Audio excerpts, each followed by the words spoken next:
So the next evolution of inner work, this is going to be a complete overview of how to stop feeling like you're on this path constantly, like you're trying your best, like you're doing everything right. And whilst you are maybe seeing some results, there's something which isn't quite translating, because that something is something which is very common, it's very normal. It's something I see in people who have been on this journey for a long time. And it's the difference between incremental and transformational change. So what we're going to be getting into is what is the difference, why it's so important that I've decided to make a whole video on it, and then what is the step-by-step system about how to change all of your healing, developmental, self-actualization work, how to make sure that it doesn't just stay at something called incremental change and you actually get deep, permanent, lasting, transformational change. So this will be everything that I have learned from my journey in meditation, unconscious hypnotherapy, and psychology of the hero's journey. So what I'm about to say is the blind spot of all of self-help. This is essentially the model that for probably around 90% of all content on YouTube and in social media in general has inherited from self-help when it first started, but also from just tradition of how we view change, how we view personality, and how we view change. Now, what this means in plain English is essentially we have a model that 1% better every day is not only really good, but it's also the gold standard. And I'm going to say something which is a little bit contradictory to maybe what you might expect. But I would say if that's leveraged in a good way, there's nothing wrong with that. The problem is the direction it's going. So we have two separate ways of looking at development, okay? There is the traditional horizontal development. This is what you can think of as skill development, okay? What skill development is I'm a purple belt in Brazilian Jiu-Jitsu. How do I become a black belt? Or I am good at making money. How do I make more money? Now, this is somewhat of a black and white comparison, but it's to give you the idea of there's no paradigm changing. When we're getting better at jiu-jitsu, you can say technically you are changing the paradigm of level, but you are still in the paradigm of jiu-jitsu. You might be at a different paradigm in jiu-jitsu. You might be at the black belt paradigm rather than the purple belt paradigm. Although obviously as someone who has competed in jiu-jitsu, I know those, for people that are serious in that world, it's not going to necessarily make too much sense because it's much more complex than that. And in the making money paradigm, you're still in the making money paradigm. Now, the difference between making 10K a month and 100K a month, I would say, is also a different paradigm. But the paradigm in general is, I just want to get better at making this. And there's nothing wrong with that. This is not something which I'm having a go at or something which I think is not very useful. But there's this other thing called vertical development, vertical change. And this is how you become a completely different person. So for example, when you were 5 years old, it's still you, but you're a completely different person. That is a vertical level of development. You're much more robust. You have less fears. You're much more independent. You're able to go after what you want. You're able to make things happen by yourself. You're no longer in the paradigm of being a child or even being a teenager. You're in the paradigm of adulthood. That is a completely different paradigm. The problem is that most adults, they stay at that level, or they only change incrementally. This is what I mean by incremental versus transformational change. And this is what this channel is about. We want to make you have that same level of growth, which is more than possible, but as an adult. So you move from maybe adult A to adult B. Adult B being a different paradigm, right? And you've probably met some of these characters too. There are some characters out there which you meet and they just have so much life experience. They just have so much weight of experience. They have such a different level of patience, of acceptance with themselves and with others. They also have a much different view of the world and reality, whilst also not confronting you about yours, letting you be at whatever you need to be. This is what we mean by shifting the paradigm. So in all of your self-actualization, in all of your development, you need to either have a system, framework, or mentor who understands this difference, and baked into the thing that you are learning from, it has to have transformational change, not just as possible, but as the goal. So this is the fundamental principle of transformational change. We're not just trying to make you incrementally better, we are trying to completely change how you are constructing reality, how you're constructing your personality. So what this would mean is, like, let's say in the paradigm of socializing, like you feel nervous. An incremental change would be feeling less nervous. Transforming yourself completely would be making you become the person where getting nervous in a social interaction isn't even really part of their reality. That's the difference we're talking about here. And this is where a lot of traditional self-help, self-improvement, personal development falls short. Even some self-actualization stuff as well. I make a distinction, but it's kind of becoming the same thing now. Now, there's an important caveat and there's an important nuance that we have to go over first. Is it's okay that there's a blind spot there. It's okay that not everyone is talking about this. It's okay that I went through that journey and you went through that journey. Because we all have to start somewhere. And if you haven't guessed by now, this content that I'm putting out is quite deep, it's quite nuanced, it's quite complex. Requires somebody to be really invested and really have gone through a few heroes' journeys to even resonate and click and watch these 30, 40, 50-minute videos through to completion. So if you were to start off at this level, then it would just be too much. You wouldn't be able to do anything. You wouldn't see any kind of results to begin with because it would be too overwhelming. Can you imagine introducing this kind of stuff to you when you were like 16, 18 years old? It might be kind of cool. There might be a part of you which finds this really interesting and cool. But in terms of it actually becoming something actionable, something that you're actually able to integrate into your life, I would argue, I mean, this is also just coming from my personal experience and also the experiences of meeting my clients and my friends who have been on this journey. I would say that that's something which you'd be probably biting off a bit more than you can chew. And at this stage, any change is phenomenal. I mean, for me, the possibility that I was not just a predetermined person, I could actually change, even if it was just 1%, was mind-blowing to me. I could talk to anyone who I wanted to talk to. I could meditate. I could see a noticeable difference in the calmness of my mind. All of these cool things were so, so, so important. So this whole video is not meant to belittle any of that. Okay, because if we do belittle that, then we're also just belittling a part of ourselves that had to go through that. So that is not very useful. However, if you're interested in this kind of content, if you're still watching up until now, then most likely that this part of your life has been superseded and something else needs to take its place, which is why I made this channel. And also, you've most likely seen results, like a bit of results from that worldview, maybe even some good results, but there's something which feels like it's just missing. It's missing that last little push, or that last big push maybe, where yes, I feel like I am more confident, but the question of confidence is still a paradigm in my mind. Whereas you can totally supersede that. Now, what that means is, it doesn't mean that we always feel confident all of the time. It just means that being confident or not is no longer something which is important to us. That's what I mean. So just try and get your head around that. That's what transformational head change means, okay? It's something where we're playing in a totally different paradigm, we're playing at a totally different level. So cold showers, getting consistent in the gym, doing 5 minutes of meditation on your calm app are all good things. That's what I just want to say. They're all moving towards the positive. It's just that we can move beyond that. So the building blocks of transformation. So Carl Rogers was founded client-centered therapy, humanistic style therapy, where you put the relationship between you and the client first. So in Kim Barter's model, this would be a relationship model of therapy. There's 7 different types of therapy that you can do. But Carl Rogers, and I recommend go reading his books and researching about him. He's a really, really important character in terms of just the history of this kind of stuff, but also in the application of my method and what I think is most effective.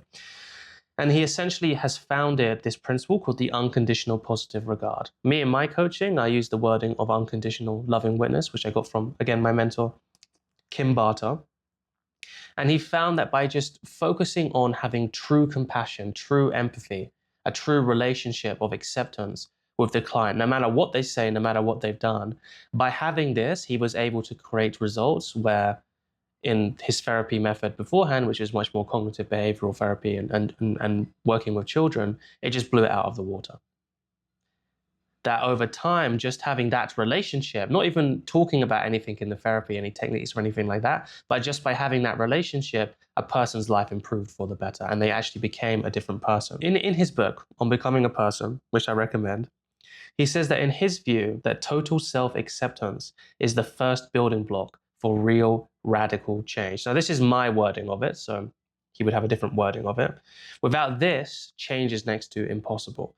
So what this means is the method that I was using and what I suspect a lot of people watching this is using is flawed. So from my journey, what I felt, to give you a story to illustrate what I mean by this, is that by accepting who I was, that meant that I was going to lock that person in. It meant that I was going to be that person forever, and I felt like it was going to make change much, much harder. So, for example, if I had confidence issues around dating, relationships, women, which is a big confidence issue, I also had it around certain things around making money. Was it right to make money? Was it good to make money? All this kind of stuff. I'm using these examples as broad examples because I think a lot of people will suffer from them as well. I thought that just by pushing and just by grinding and by not accepting that reality that I actually believed this about myself, and that by constantly running away from it, that this reality would be easier to let go of. The moment I accepted that this is what I felt and I stopped running, I thought that was it for me. I thought that was over. I thought I would just drop the anchor and that would just be me forever. So it was basically this idea of being trapped and being destined to believe this about myself. And it was only by denying this reality that I was able to liberate myself from it. And this was, unbeknownst to me at the time, looking back with 2020 vision, counterproductive to everything that I know about change now. So by running away from this reality, by denying this reality, which is by denying myself, that's the thing. You're denying yourself when you're doing this. I was slowing down my progress tenfold. Why? Well, because by not accepting the reality of who you are, first of all, it's completely fruitless. Like, this is the reality, whether you accept it or not. That's the first thing. It's just completely pointless and a waste of energy. And also, if you're not accepting, by definition, you're on this polarity scale of accepting and resistance. And if you are not accepting anything, like wholeheartedly not accepting anything, then by definition, you are just resisting. Resisting is an energy drain. It's giving power away. It's using this power that you have, this empowerment inside of you, and instead of using it to actually change, heal, transform, or just learn a new skill, you're using it to resist a reality which just is. So it's completely fruitless. It has no aim and it's not effective, and it drains you of energy. Furthermore, it creates a divide within yourself. So maybe some of you have even noticed this. When you maybe fall into a resistance behavior and you're not accepting, you feel like there's more inner conflict, there's more inner turmoil. That's not something which is imagined, okay? Now, I'm trying my best to not project onto you, but it's a little bit difficult because I'm just speaking to a camera and I don't have you in front of me. But most of the time, that is not something that's imagined. That's something which you're creating within yourself. If you're resisting reality, and therefore you're resisting a part of you which knows that this is reality, then it just creates an inner conflict. And when you have inner conflict within yourself, it's like fighting against yourself is the worst person to fight against because you're always with yourself. So you're in this constant battle, which is why you feel drained, disempowered, like you can't do anything, like your destiny is to be like this all the time, all that kind of stuff. So you think that by denying this anchor of a belief, of a bad belief, of not believing in yourself, that it's not there, when in reality it is just there and you're just burying your head in the sand. So radical self-acceptance does not trap you in this reality. It's the foundation of your liberation. This is so, so important. By accepting what the reality is, only then can you begin to move past it. Can you begin to heal past it? Can you begin to transform and transmute and let it go or re-own or reintegrate? That's why it's so, so important. The faster you can fully accept yourself, the faster you will transform from a fundamental level. So what's next? Once we recognize the reality of our situation, however painful it might feel to do so, we go into unconditional love for ourselves. So this is the unconditional loving witness. You can also call it the unconditional positive regard. So there are many practices for this: gratitude, compassion, and other contemplative exercises. For me, I recommend, and for all of my clients, TWIM meditation, Tranquil Wisdom Insight Meditation. There's actually a video that's just gone up in my YouTube channel which goes into detail about TWIM, so I would recommend that. Develops this state of unconditional love or loving kindness for yourself and being able to hold that in other people in the cleanest way I've ever seen. in terms of just the state cultivation. And also it teaches you a ton of other really, really cool stuff, which you can integrate on your self-actualization journey. So I've done so many breakdowns on TWIM, as well as how to develop this unconditional love. So this guide is not going to spend too much time on it. So far, all we have is acceptance plus love. This is the foundational building blocks that we need to be able to transform ourselves completely. With this, all the progress, without this, all progress will be hard, full of friction, and unnecessarily difficult. I don't have to tell you how unnecessary all of this difficulty is if you do not have this kind of stuff. So with this, progress comes much, much easier, and it's much, much more effortless. And over a long time horizon, you just become inevitable. Because if you're on a long time horizon, you're just always in a pleasant state, and there's way less friction, there's way less hurdles you have to overcome because you're not making so much of them a big deal because of acceptance and love, then you just begin to take off. Now, if you're motivated by fear, shame, guilt, it works very well in the short term. Short term is even up to a year or a couple of years. Remember, we're living decades of a life. That's what we're planning for. So it can work for that kind of small time period, and maybe it might even be the correct thing to do given your life circumstance, but over time you're just going to slow down. Or your mental health, your emotional health will suffer because of it.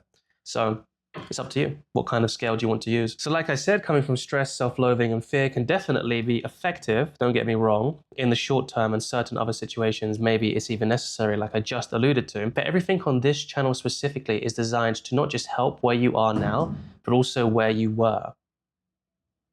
So shadows, parts of yourself that maybe were left behind, learning everything possible from past experiences, where you're going to be, so your immediate future. I count immediate or near immediate future to the next 6 to 18 months, and where you will be medium to long-term future, 5 to 10 years, and there's obviously a lifetime view which you can integrate as well.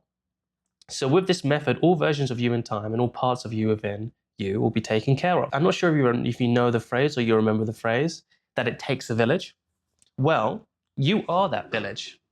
You are the village ecosystem within you. You have so many different parts and villages inside of you. This is what we're planning for. This is what we're leveraging.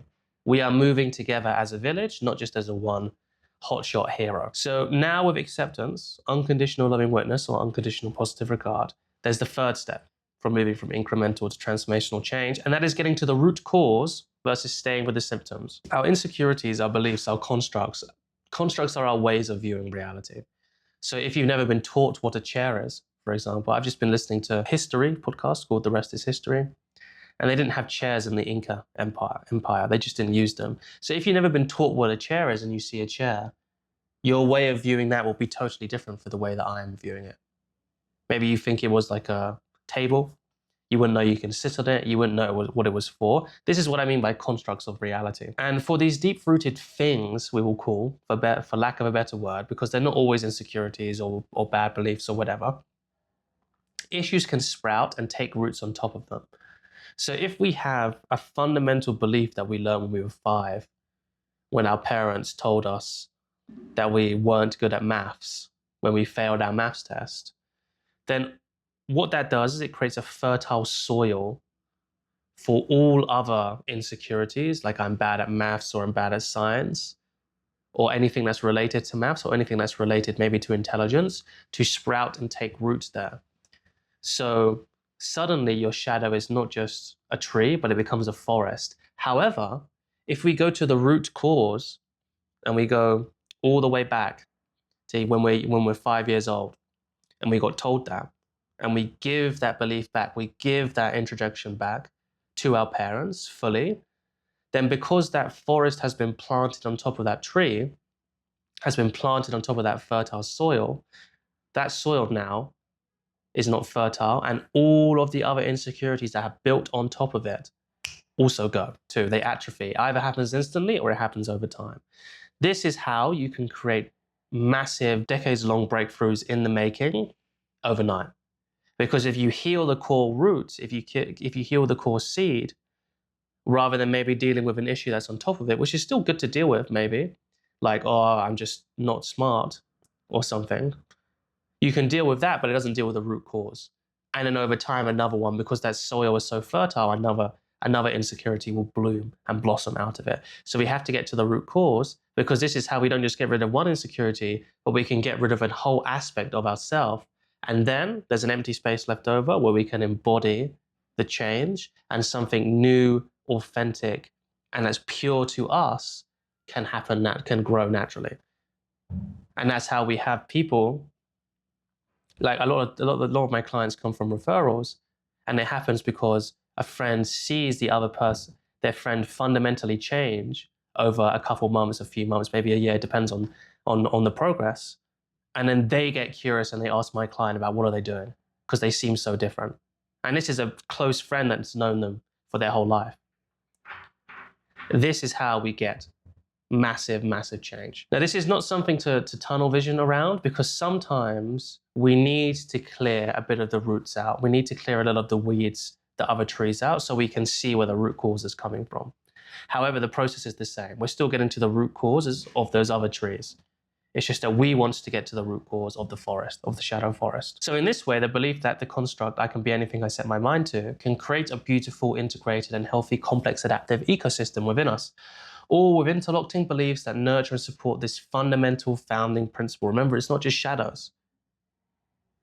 And that's why when we get rid of a shadow, we have the opportunity to do this through the embodiment practice, through the next stages, which I'll make a whole separate video on, but it's also in my free guide, which I'll link below. And over the years, the person with this mindset will be more successful than those without this mindset, as well as being more empowered in general, depending on the breadth of the ecosystem too. So we can also introduce breadth to all of these breakthroughs. So it's not just in this area. Maybe we believe that we really are intelligent, but then we can, because intelligence requires maybe skill development, hard work, consistency, it gives all of this breadth so we can make multiple breakthroughs. So we're not just getting dozens of breakthroughs, but maybe getting hundreds of breakthroughs at the same time. And like I said, this happens with insecurities too, which is the example I just gave you now. If you don't get anything from this section, do not get stuck in the weeds, the leaves, the twigs, and the branches, or even the individual trees. There's a time and a place for healing that. But we need to get to the heart of the forest, the root of the forest. And that's why I made my free product. So my free product is called The Most Practical Guides to Shadow Work on the Internet, a step-by-step guide on how to actually create meaningful and permanent change within yourself, your relationships, and your life as a whole.